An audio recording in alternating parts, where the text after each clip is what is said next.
नमस्कार प्रिय साथियों, अब हम विचार करेंगे कि मेष लग्न हो और दशम भाव में चंद्रमा स्थित हो तो क्या परिणाम हमें मिलते हैं या जातक को क्या परिणाम देखने को मिलते हैं। सर्वप्रथम चंद्रमा चतुर्थ भाव के स्वामी होते हैं, तो यहाँ से मकान, वाहन, भूमि, सुख, ऐश्वर्य और माता का विचार हम करते हैं।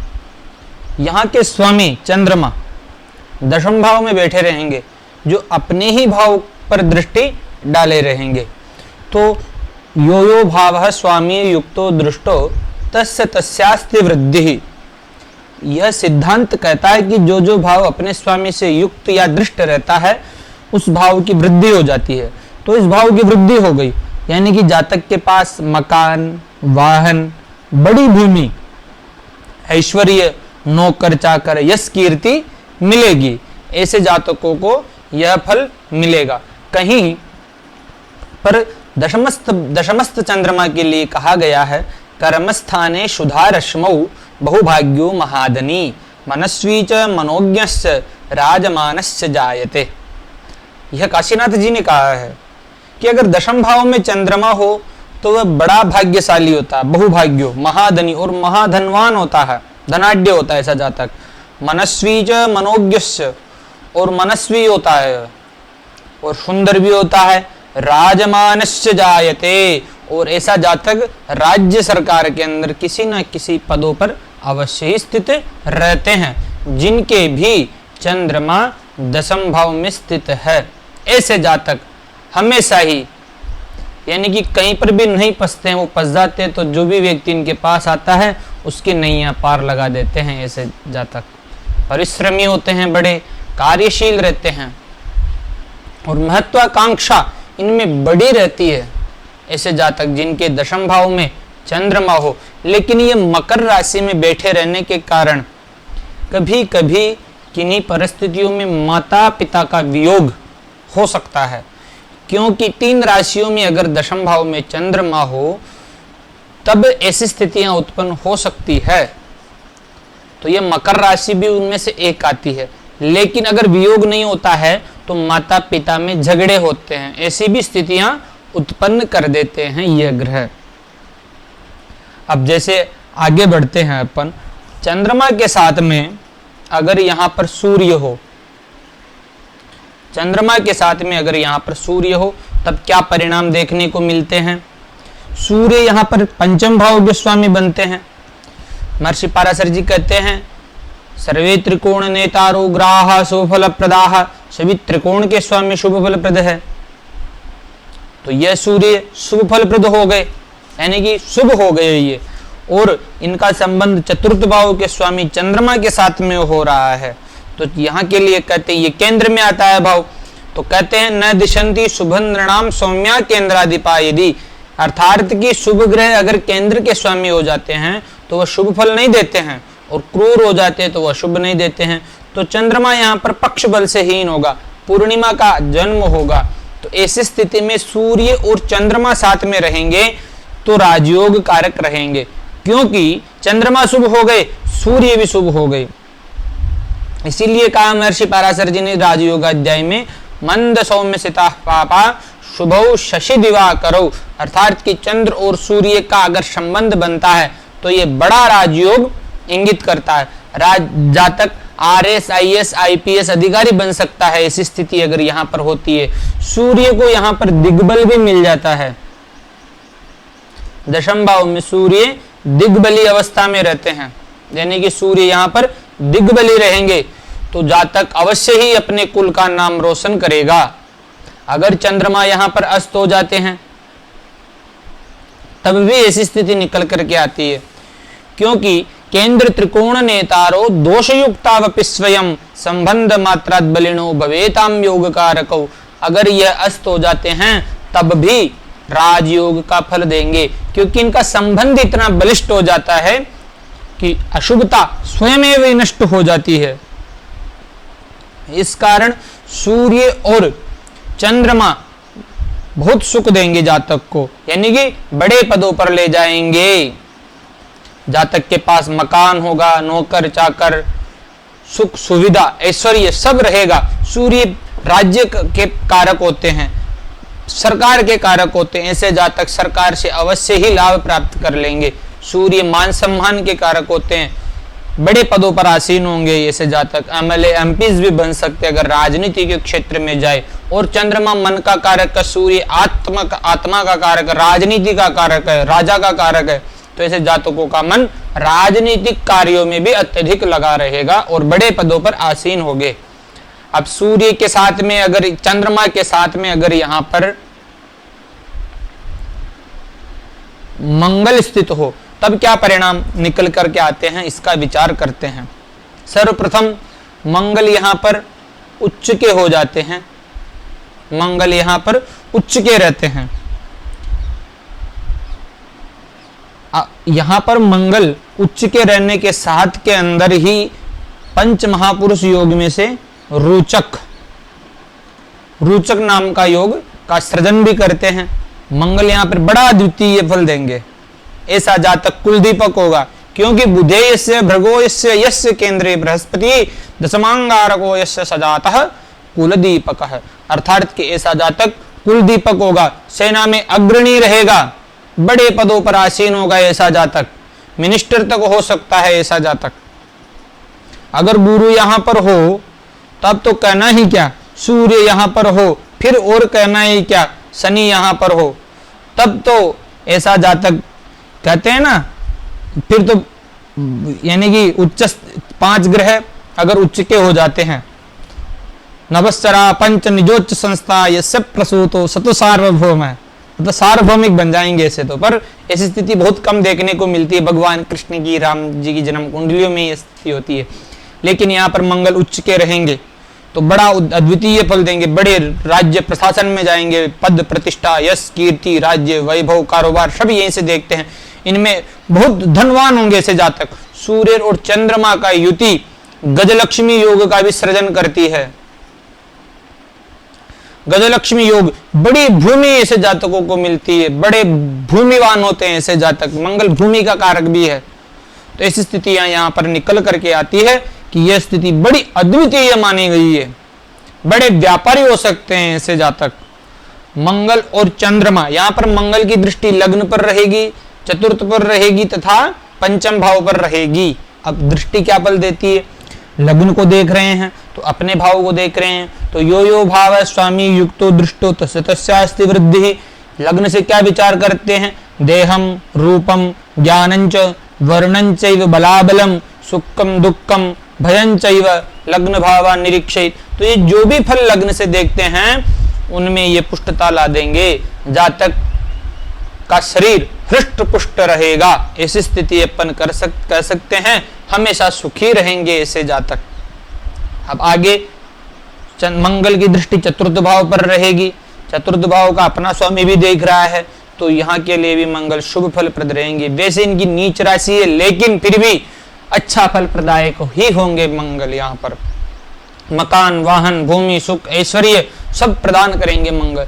मंगल की पंचम भाव पर भी दृष्टि रहती है, ये इनकी मित्र राशि है, लेकिन यहाँ के कारक गुरु और स्वामी सूर्य की स्थिति को देखते हुए अपन ये निर्णय ले सकते हैं कि शिक्षा कैसी रहेगी, वरना ऐसे मंगल की दृष्टि शिक्षा में व्यवधान उत्पन्न करेगी। यहाँ के कारक गुरु को देखते हुए बताएंगे कि यहाँ की संतान कैसी रहेगी, ऐसी स्थितियां अपन बता सकते हैं। वरना ऑलमोस्टली मंगल तो अच्छा फल प्रदान करेंगे शिक्षा के क्षेत्र में, संतति के क्षेत्र में। अब आगे देखते हैं, चंद्रमा के साथ में यहाँ पर मंगल ना हो करके बुध हो तब क्या परिणाम निकल करके आते हैं। सर्वप्रथम बुध यहाँ के स्वामी होते हैं। पहले मंगल के लिए भी बताऊं मैं, मंगल यहाँ पर लग्नेश तथा अष्टमेश है, तो अष्टमेश के लिए कहते हैं भाग्य व्ययाधिपत्य न रंध्रेश न शुभ प्रद। भाग्य के व्यय के अधिपति होने के कारण रंध्रेश शुभ नहीं है, लेकिन कह देते हैं महर्षि पाराशर जी स एव शुभ संधाता लग्नादिशोपिचेत स्वयं, कि ये लग्नेश हो वही ग्रह तब तो शुभ हो जाता है, इसीलिए शुभ परिणाम देंगे मंगल यहाँ पर।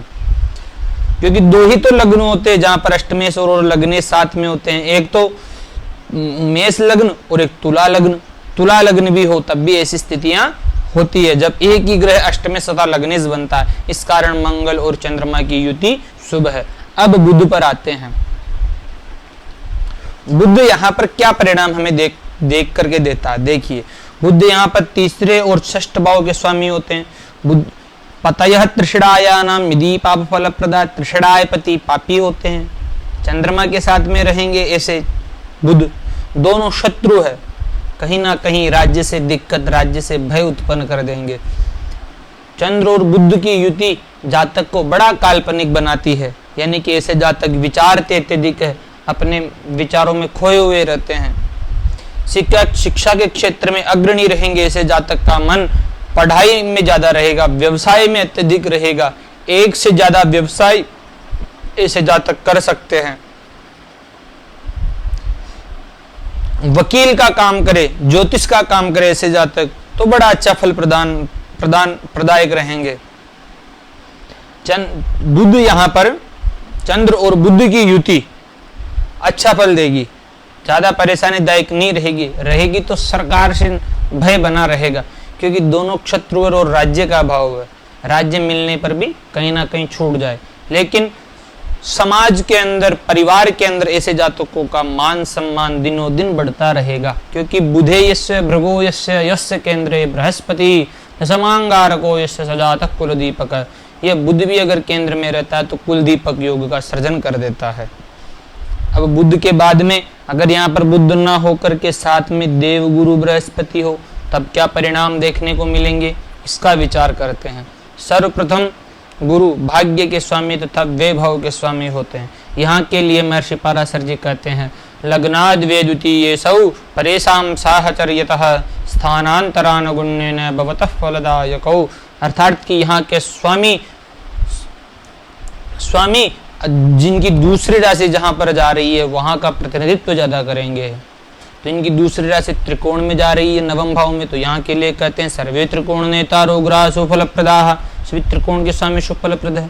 तो गुरु इस लग्न में योग कारक है और योग कारक होकर के चंद्रमा के साथ में है, तब क्या फल हमें प्रदान करेंगे। गुरु यहाँ पर अपनी नीच राशि में स्थित है। अगर गुरु यहाँ पर 20 अंश से 23 अंश के बीच में रहेंगे तो अपने उच्च नवांश में स्थित रहेंगे, तो उच्च का फल देंगे। क्योंकि कहते हैं ना, नीच स्थिते जन्मनीय गृहेन्द्राः स्वोच्चांशगा राज समान भाग्या, उच्च स्थिता चेत अपि नीच भागा ग्रहान कुर्वन्ति तथैव भाग्यम। अर्थात कि अगर इस अंशों में, इतने अंशों पे रहेंगे तो बड़ा श्रेष्ठ फल प्रदान करेंगे। गुरु और चंद्रमा की युति यहाँ पर, गुरु और चंद्रमा की युति यहाँ पर गजकेसरी नामक योग का सृजन करेगी। केंद्र स्थिते देव गुरु मृगंगात योगस्तदाहुर गजकेसरीति। यानी कि ऐसे जातकों के पास मकान, वाहन, भूमि, सुख सब रहेंगे। माता से, ननिहाल से ऐसे जातकों से भी इनको संपत्ति मिलेगी। जातक बड़ा धनवान होगा, बड़ा दीर्घजीवी होगा, यानी कि ऐसे जातकों की आयु बड़ी रहती है। गुरु नीच के हो गए, लेकिन कहीं चंद्रमा से केंद्र में, चंद्रमा के साथ में है। चंद्र नवमेश तथा चतुर्थेश की युति हो रही है। यहाँ पर नवमेश तथा चतुर्थेश की युति। केंद्र त्रिकोण नेता, केंद्र त्रिकोण पतयः संबंधेन परस्परम इतरैहि अप्रसक्ता से विशेष फलदायक हो जाते हैं। इनका नीच में बैठे रहना श्रेयस्कर हो जाता है, क्योंकि केंद्र त्रिकोण नेतारो दोष युक्त विश्व में दूषित हो गए, गुरु नीच के हो गए, लेकिन फिर भी सुफल प्रदायक होंगे। अगर कहीं से भी शनि यहाँ पर हो या यहाँ पर हो या यहाँ पर हो, यहाँ का उच्चनाथ मंगल चंद्रमा से केंद्र में हो, दोनों अगर केंद्र में हो चंद्रमा से, तब भी नीच भंग राजयोग का सृजन कर देंगे। सचंद्र लग्नाद यदि केंद्रवर्ती राजा भवेद धार्मिक चक्रवर्ती। अगर ऐसा है तो ऐसा जातक निश्चित ही बड़े पदों पर आसीन होगा। एमपी राजनीतिक क्षेत्र में बड़ा उन्नति करेगा ऐसा जातक, व्यवसाय क्षेत्र में भी बड़ा उन्नति करेगा ऐसा जातक। गुरु की दृष्टि धन भाव पर, चतुर्थ भाव पर तथा षष्ठ भाव पर पड़ेगी, तो धन भाव को देखेगा गुरु, तो वो जातक बड़ा धनवान होगा, बड़ा बुद्धिमान होगा, वाणी गंभीरता पूर्वक वाणी बोलेगा, सोच समझ करके वाणी बोलेगा, बड़ों का आदर करेगा, बड़े कुटुंब वाला होगा ऐसा जातक। चतुर्थ भाव पर दृष्टि पड़ेगी तो मकान, वाहन, भूमि, नौकर, चाकर, यश, कीर्ति, माता, सभी के साथ इन सभी का फल शुभ मिलेगा ऐसे जातकों को। यानी कि एक से अत्यधिक मकान हो, अत्यधिक वाहन हो, अत्यधिक भूमि हो, घर में बड़े नौकर चाकर हो, तो ऐसी स्थितियां उत्पन्न कर देता है। षष्ठ भाव पर दृष्टि रहेगी तो ननिहाल से भी आपको लाभ दिलाएगी, ननिहाल से भी आपको लाभ दिलाएगी, नौकरी में बड़ी उन्नति करोगे ऐसे जातक।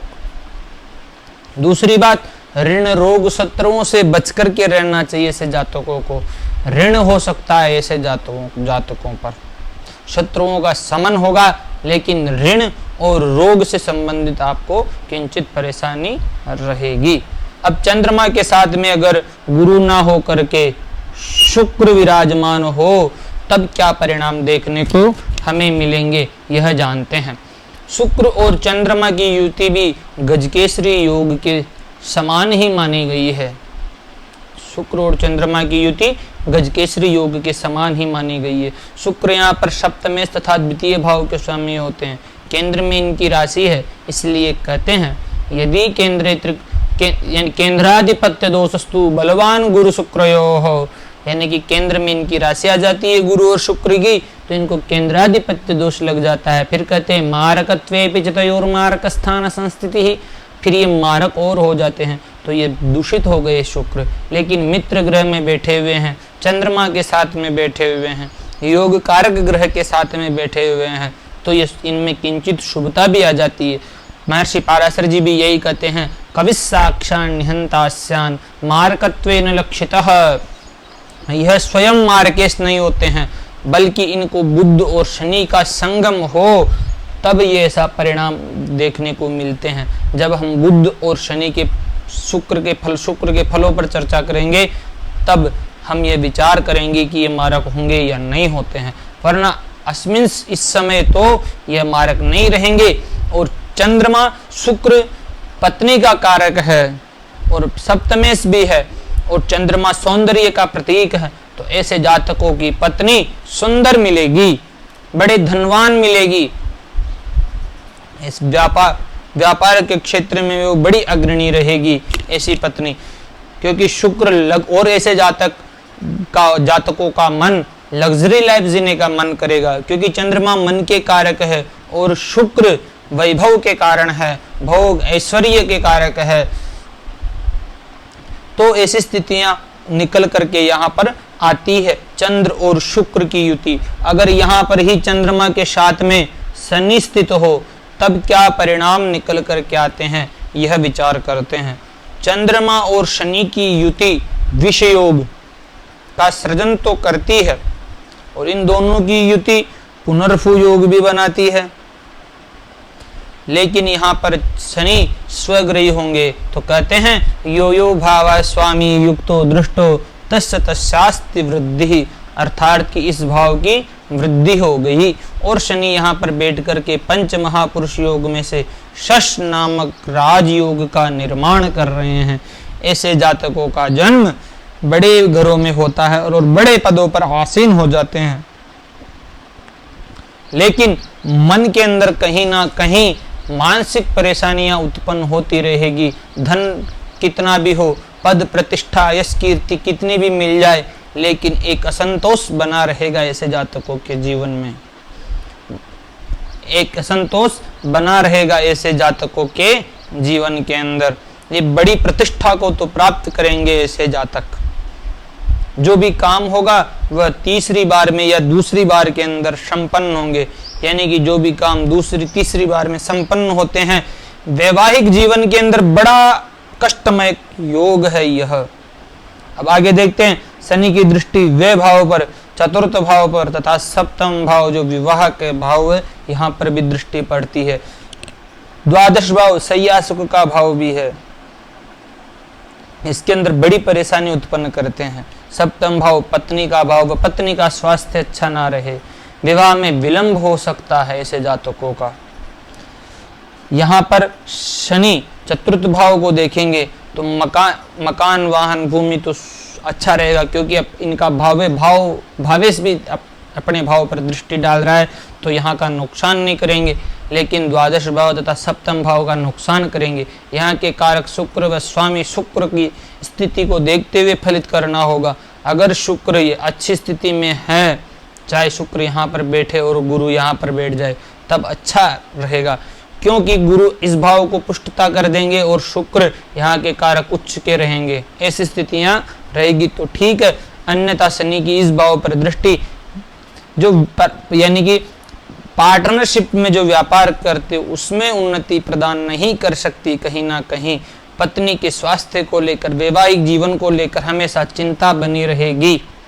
अब अगर शनि ना होकर के यहाँ पर राहु हो, तब क्या परिणाम देखने को मिलता है, इस पर विचार कर देते हैं। चंद्र और राहु की युति बड़ी भयावह होती है, इसे ग्रहण योग कहते हैं। तो ऐसे जातकों की माता का स्वास्थ्य अच्छा नहीं रहता है, पद प्रतिष्ठा यश कीर्ति इसके अंदर भी कहीं ना कहीं धब्बा लग ही जाता है। माता को कोई बीमारी हो जाए या माता को कष्ट रहे, ऐसी स्थितियां उत्पन्न कर देता है, और स्वयं भी मानसिक परेशानी से जुड़ जाता है। मानसिक परेशानियां रहती है, जेल जाने के, ऐसे कोई भी कार्य ना करे जिससे कि आपको पुलिस कोर्ट कचहरी देखना पड़े। अगर चंद्रमा के साथ में केतु हो, तब भी ऐसी स्थिति उत्पन्न रहेगी। हो सकता है कि भारी बीमारी हो जाए, हैं, हृदय रोग हो जाए, ऐसी स्थितियां उत्पन्न कर सकते हैं। लेकिन फिर भी चंद्रमा अपने भाव को देखेंगे तो बचा ही लेंगे, यानी कि लेकिन जातक मानसिक परेशानियों से अत्यधिक जूझेगा। जातक का मन वैराग्य की तरफ जा सकता है, क्योंकि चंद्रमा केतु धर्म का कारक है और चंद्रमा मन का कारक है। इस कारण से जातक का मन धार्मिक रुझानों में अत्यधिक लगा रहेगा। धन्यवाद मित्रों, अभी तक आप हमारे YouTube चैनल पर नए हैं तो हमारे YouTube चैनल को सब्सक्राइब अवश्य करें। धन्यवाद।